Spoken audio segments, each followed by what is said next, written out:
মজলুম নেতা হিসেবে ডাক্তার শফিকুর রহমানকে আমি পছন্দ করতাম, কিন্তু তিনি যে আসলে মুখোশধারী ছিলেন সেটা গণঅভ্যুত্থানের পরে আমরা দেখলাম।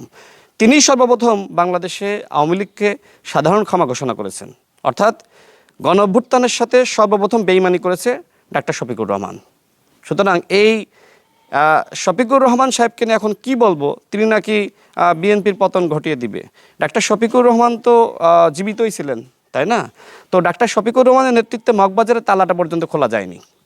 এখন আমি এই যে এইসব কথাবার্তাগুলো বলি, চোখে আঙ্গুল দিয়ে তাদের মুনাফিকি রাজনীতি আমি মানুষের সামনে ধরিয়ে দিই। যেমন তাদের একজন নেতা, সব থেকে প্রভাবশালী নেতা জামাতের মধ্যে, ডাক্তার আবদুল্লাহ মোহাম্মদ তাহের ভাই, তিনি বিদেশিদের সাথে বৈঠক করে বললেন যে আমরা শরিয়া আইন কায়েম করব। এটি আমরা কোথাও বলি নাই। এমনকি তাদের নির্বাচনী ইস্তেহারে কোথাও উল্লেখ করা নাই যে তারা ক্ষমতায় গেলে শরিয়া আইন কায়েম করবে। এই মুনাফিক রাজনৈতিক দল এখন জাতীয় সংসদে প্রতিদিন মানুষকে আইওয়াশ করার জন্য বলছে যে আমরা কোরআনের আইন চাই, আল্লাহর আইন চাই, শরিয়া আইন চাই। এই যে ভণ্ডামি জামাত ইসলাম নিয়ে করছে, তাই না? এর আগে নির্বাচনের আগে দেখেছি জান্নাতের টিকিট বিতরণ করা।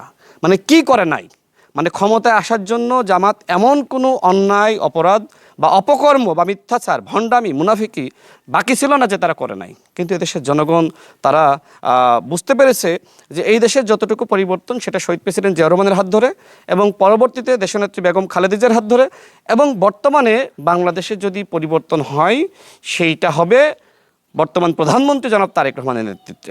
আমি এদেশের জনগণকে বলবো যে বাংলাদেশে যদি পরিবর্তন হয় সেটা জনাব তারেক রহমানের হাত ধরেই হবে। নাহিদ ইসলাম তিনি আসলে গণঅভ্যুত্থান পর্যন্ত তিনি সঠিক পথেই ছিলেন, কিন্তু যে সময় জামাতের ফাঁদে পা দিয়েছেন তিনি আসলে বিপদগামী হয়েছেন।